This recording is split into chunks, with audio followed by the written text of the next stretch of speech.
Pmkisan सन्मान निधि योजना scheme 19थि instalment गोबां खेतियकफोरनि गोसोआव सोंलु जाखांबाय थादों। राङा माब्ला हाबमारगोन?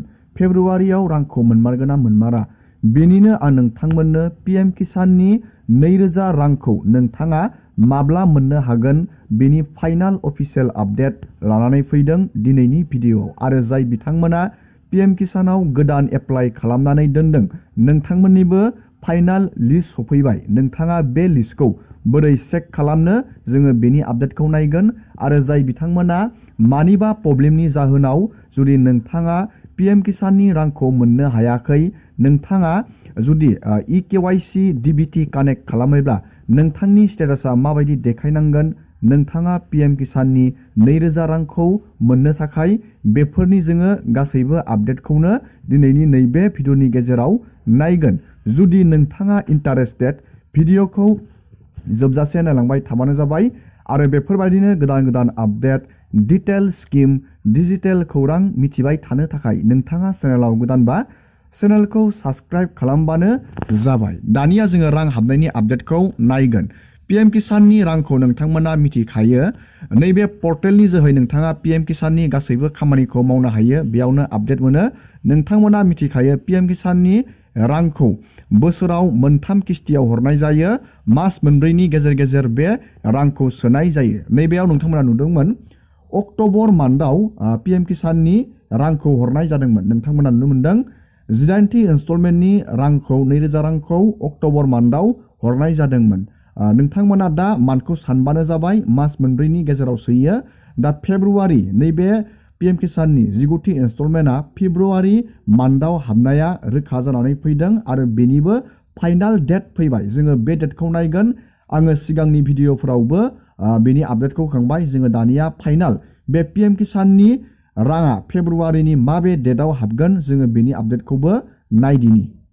नोंथांमोना जेरावबो दा गुगोलाव सार्च खालामना नायबा मिथिगोन। आरो गावनो नैबे सेन्ट्रेलनि union agriculture minister Shivraj Singh Chouhan बिथाङा रोखायै बुंखादोंमोन मोनसे मिडियानि जोहै फेब्रुवारि, नोंथांमोना नुनो मोनदों पीएम किसाननि फाइनाल 19थि इनस्टलमेन्टनि रां सोनाय फेब्रुवारि 2025 मायथाइयाव नोंथांमोना पीएम किसाननि 19थि इनस्टलमेन्टनि 2000 रांखौ नोंथांमोना मोननो हागोन। जाय बिथांमोननिया जेबो प्रब्लेम गैया, जुदि नोंथाङा रां मोनबाय थादों, नोंथाङा नैबे बोहैथि दिननि नोंथांमोना नैबे 24 फेब्रुवारि जानाय लोगो लोगोनो नोंथांमोना गावबा गावनि बेंक एकाउन्टआव रांखौ मोननो हागोन। दानिया नोंथाङा रोखा जाबाय जानो हागौ नोंथाङा पीएम किसाननि रांखौ नैबे फेब्रुवारि मान्थनि 24 नैबे फेब्रुवारियाव नोंथांमोना रांखौ मोननो हागोन।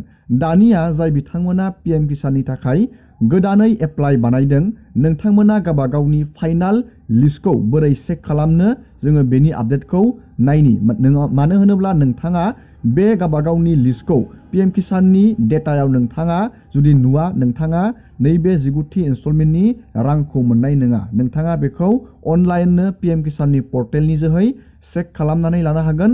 जोङो दानिया बे नोंथांनि डाटाखौ बोरै नायनो, लिस्टखौ बोरै नायनो जोङो बेनि आपडेटखौ नायनि। दानिया नोंथाङा बेखौ नायनो थाखाय गुगोलाव नोंथाङा पीएम किसान बेखौ सार्च खालामनांगोन। आरो नैबेयाव नुनो मोनदों पीएम किसान सन्मान निधि, नोंथाङा बेयाव क्लिक खालामनो नांगोन। दानिया नोंथाङा बेयाव क्लिक खालामबानो जाबाय। बेयो डाइरेक्ट नैबे पर्टेल पीएम किसाननि नोंथाङा बेयाव नुनो मोनगोन। जुदि नोंथाङा गोदानै पीएम किसानाव एप्लाइ बानायदों नोंथांमोननि लिस्टखौ नायनो थाखाय नोंथाङा दानिया नैबे बेनिफिसारि लिस्टआव क्लिक खालामनो नांगोन। बेनिफिसारि लिस्टआव क्लिक खालामनानै दानिया नोंथाङा बेयाव गावबा गावनि स्टेटखौ नोंथाङा सिलेक्ट खालामनो नांगोन। नैबेयाव गावबा गावनि स्टेटखौ क्लिक खालामबानो जाबाय। नैबेयाव डिस्ट्रिक्टखौ नोंथाङा बेबायदि सिलेक्ट खालामनांगोन। नैबेयाव साब डिस्ट्रिक्टखौ सिलेक्ट खालामनांगोन। गावबा गावनि ब्लकखौ सिलेक्ट खालामनांगोन। नैबेयाव भिलेजखौ नोंथाङा क्लिक खालामनांगोन। आरो नैबे गेट रिपर्टआव क्लिक खालामनानै नोंथाङा नैबेयाव गावबा गावनि नामखौ नायनानै लानो हागोन। जुदि नैबे लिस्टआव नोंथांनि नाम फैदों अब्ला नोंथाङा जुदि पीएम किसानाव गोदानै एप्लाइ बानायदों नोंथांमोना रांखौ मोननो हागोन। दानिया नोंथाङा रोखा जाबाय जानो हागौ। बेबायदि नोंथाङा लिस्टखौ चेक खालामनानै नायबानो जाबाय। दानिया जोङो नायगोन जाय बिथांमोना प्रब्लेम जानानै दंमोन बा जाय बिथांमोना अलरेडि रां मोनखाबाय थायो, नोंथांनि स्टेटासा माबायदि देखायनांगोन रां मोननो जोङो बेनि आपडेटखौबो नायबावगोन।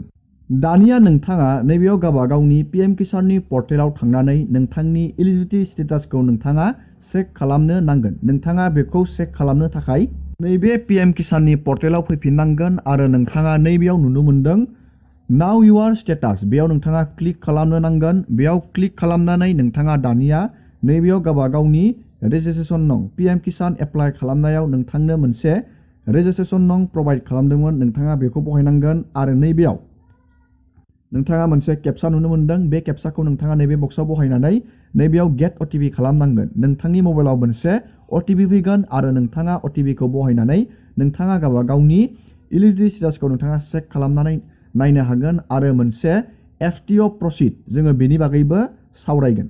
दानिया नोंथाङा बेयाव अटिपिआव क्लिक खालामनानै नोंथाङा नैबेयाव लगइन जानानै बेबायदि नोंथांनि गावबा गावनि जयगताखौ नोंथाङा चेक खालामनो हागोन। नैबेयाव नोंथांमोना नुनो मोनदों पिएम किसानाव रां मोननो थाखाय लेन्ड शेडिं नैबे येस जानांगोन आरो EKYC बियो येस जानांगोन आरो नैबे आधार बेंक एकाउन्ट शेडिं बियो येस जानांगोन। बेफोरबायदि नोंथाङा चेक खालामबानो जाबाय। जुदि नैबे मोनथामनि गेजेराव बबेबा मोनसेया न' जानानै दं अब्ला नोंथाङा बेखौ थिक खालामनांगोन। थिकखौ बोरै नोंथाङा खालामनो, जेब्ला नैबे लेन्ड शेडिंआ बियो न' जागोन नोंथाङा गावबा गावनि डिस्ट्रिक्टनि एग्रिकालसार अफिसाव थांनानै बेनि बागै नोंथाङा खौरां लानांगोन। हानि नोंथाङा डकुमेन्ट प्रभाइड खालामनांगोन, अब्लानो बियो थिक जागोन। आरो नैबे EKYC स्टेटासा नोंथाङा जुदि पिएम किसानखौ गोदान एप्लाइ बानायदों, नैबेयाव नोंथाङा आखाइनि फिंगारप्रिन्ट CSC सेन्टाराव थांनानै नोंथाङा जुदि आखाइनि फिंगारप्रिन्ट होआखै अब्ला नोंथाङा CSC सेन्टाराव भिजिट खालामनानै आखाइनि फिंगारप्रिन्ट होनांगोन। आरो नैबे आधारजों बेंक एकाउन्टजों लिंक नोंथाङा नैबेयाव नुनो मोनदों, बेयो जाहैबाय DBT सिस्टेम। नोंथांनि आधारजों जि बेंकआ लिंक जानानै दं बेयावसो रां हाबगोन। जुदि नोंथांनि आधारजों बेंकजों लिंक जादों अब्ला नैबे आधार बेंक एकाउन्ट शेडिंआ बियो येस जागोन। जुदि बेयाव न' जादोंब्ला नोंथाङा आधारजों बेंकजों थाबैनो नोंथाङा लिंक खालामबानो जाबाय पिएम किसानाव रां मोननो थाखाय। आरो नोंथाङा नैबेयाव नुनो मोनदों मोनसे अप्शन, नैबे FTO प्रसिडआ बियो येस जानांगोन। पिएम किसाननि रां सोनोसैयाव नैबे येस जायो। जाय बिथांमोननिया बेफोरबायदि FTO प्रसिडआ बेबायदि येस जादों, नोंथांमोना नैबे पिएम किसाननि 19थि इनस्टलमेन्टनि रांखौ मोननो थाखाय रेडि जाबाय। नोंथाङा बेबायदिनो चेक खालामनानै नायबानो जाबाय। नोंथाङा पिएम किसाननि रांखौ फेब्रुवारि नोंथाङा 24आव मोननो थांगासिनो दं। दिनैनि भिडिअखौ आं बेखिनियावनो फोजोबबाय। नोंथांमोना भिडिअखौ नायनानै मोजां मोनदोंब्ला नोंथाङा लाइक खालामबानो जाबाय। चेनेलाव गोदानबा चेनेलखौ साबस्क्राइब खालामबानो जाबाय।